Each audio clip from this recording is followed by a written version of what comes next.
이사야 14장 3절을 보면 여호와께서는 장차 이스라엘 자손들을 슬픔과 곤고와 그들의 수고하는 고역에서 놓으시고 안식을 주실 것임을 말씀하고 있습니다. 여기서 이스라엘 자손들이 겪어야 했던 슬픔과 고역과 곤고는 물론 바벨론 포로 생활로 인한 것이었습니다. 우리는 이스라엘 자손들이 바벨론 포로 생활을 하면서 얼마나 큰 슬픔과 곤고와 고역에 시달려야 했는지 정확하게 알 수 없습니다. 그런데 하나님은 그처럼 고통을 당하고 있는 이스라엘 자손들에게 안식을 주시겠다고 말씀하고 있습니다. 그날이 언제이겠습니까? 물론 그날은 바벨론의 권세가 완전히 꺾이는 날입니다. 즉 바벨론이 망하는 날인 것입니다.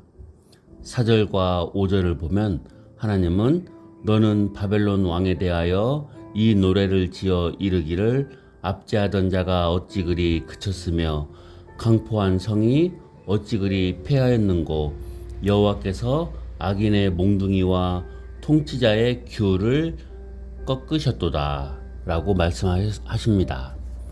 이 말씀과 같이 하나님은 장차 바벨론의 몽둥이와 규, 곧 모든 권세를 완전히 꺾으실 것이라고 말씀하고 있습니다. 그리고 이스라엘 자손들에게는 안식을 주실 것입니다. 실제로 하나님은 페르시아 왕 고레스를 통하여 바벨론의 권세를 꺾으심으로 이스라엘 자손들을 모든 슬픔과 곤고와 고역에서 놓아주시고 그들을 본토로 돌아오게 하여 안식을 누리게 하셨습니다. 그런데 이처럼 하나님께서 이스라엘 자손들에게 주시는 안식은 장차 성도들에게 주실 참되고 영원한 안식의 예표가 됨을 알아야 합니다. 성경에서 바벨론은 사탄의 지배를 받는 악한 세상을 상징합니다. 그런데 우리 성도들은 비록 하나님의 백성으로서 세상으로부터 거룩하게 구별되기는 하였지만 현실적으로는 세상 가운데서 살아가고 있습니다.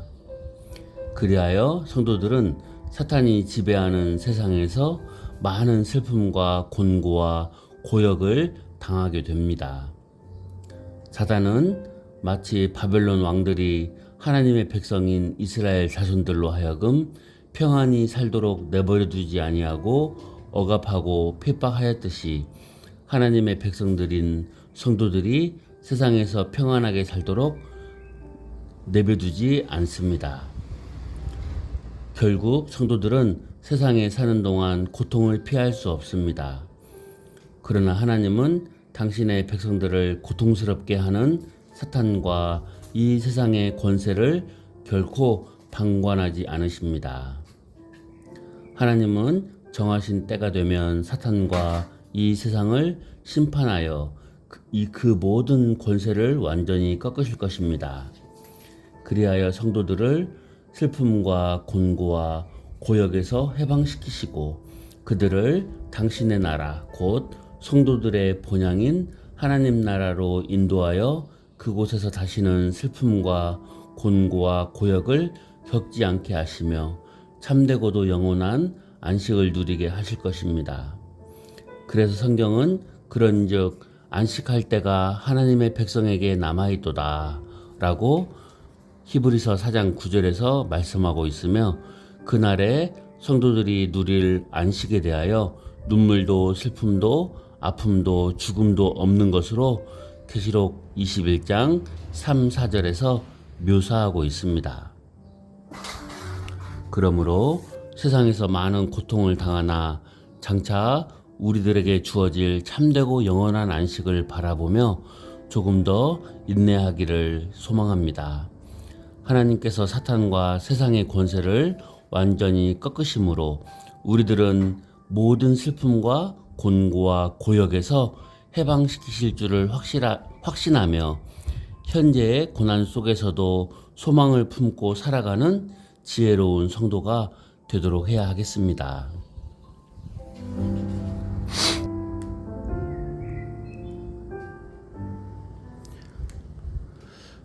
다시 3절 말씀을 더 생각해 보도록 하겠습니다. 여호와께서 너를 슬픔과 곤고와 및 내가 수고하는 고역에서 놓으시고 안식을 주시는 날에 라고 말씀하였습니다. 이 말씀은 하나님께서 이스라엘 자손들을 고난에서 해방시켜 안식을 누리게 하실 것이라는 말로 바벨론 포로에서의 회복을 말씀한 것입니다. 그런데 이처럼 이스라엘 자손들이 바벨론의 포로가 되는 운명에 처하게 되는 것은 하나님께서 그들을 심판하시기 때문이었습니다. 즉, 하나님은 당신을 배신하고 당신의 말씀에 불순종하며 악을 자행하던 이스라엘 자손들을 심판하여 나라는 망하게 하시고 그들 자신은 이방인들의 포로가 되어 극심한 고난을 당하게 하실 것임을 말씀하신 것입니다. 물론 하나님은 3절 말씀처럼 그들을 다시 회복시키고 안식을 주실 것도 미리 작정하셨습니다.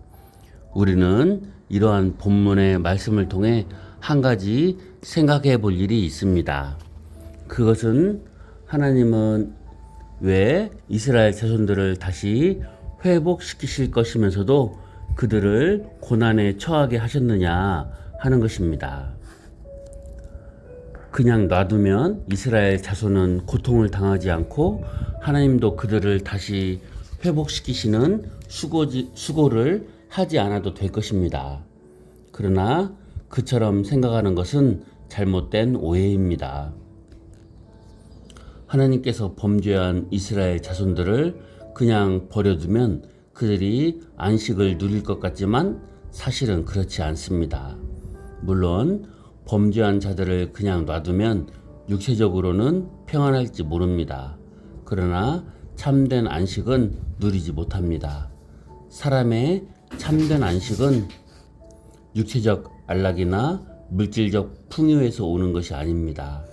만일 그렇다면 악으로 말미암아 부유한 삶을 사는 자들은 다 참된 안식을 누린다는 공식이 성립될 것입니다. 그러나 악인들은 아무리 육체적으로 평안한 삶을 살아도 참된 안식은 누리지 못합니다. 왜냐하면 하나님과의 관계가 바르지 못하기 때문입니다. 이처럼 참된 안식은 외적 조건에서 찾아오는 것이 아니라 절대자요 심판주이신 하나님과의 바른 관계에서 오는 것입니다. 하나님과 바른 관계를 맺고 있지 않으면 아무리 육체가 평안해도 참된 안식을 누릴 수는 없는 것입니다.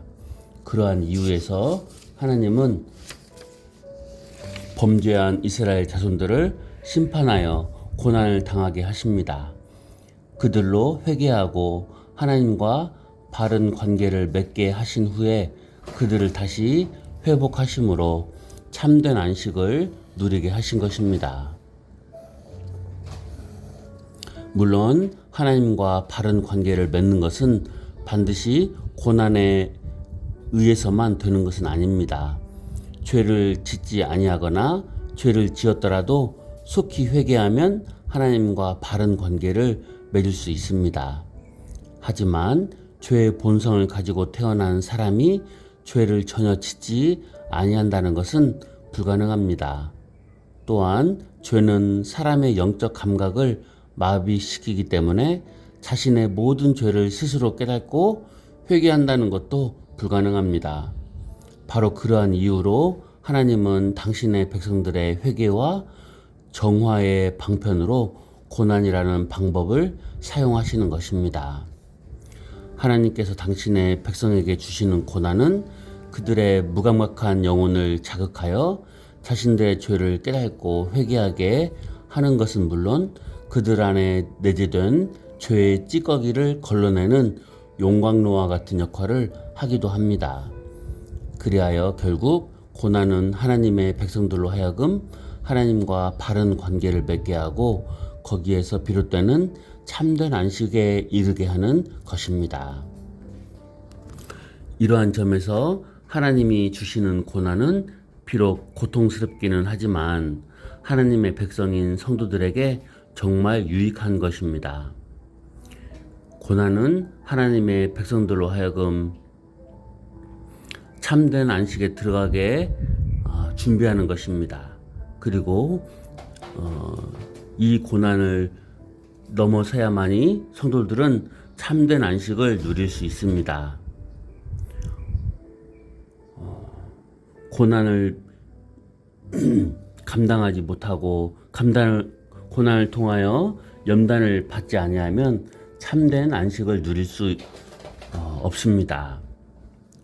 성도들은 참된 안식을 위하여 이 고난의 여정을 감사하는 마음으로 마쳐야 합니다. 하나님께서 왜 고난을 주시느냐 하고 불평하거나 원망해서도 안 됩니다.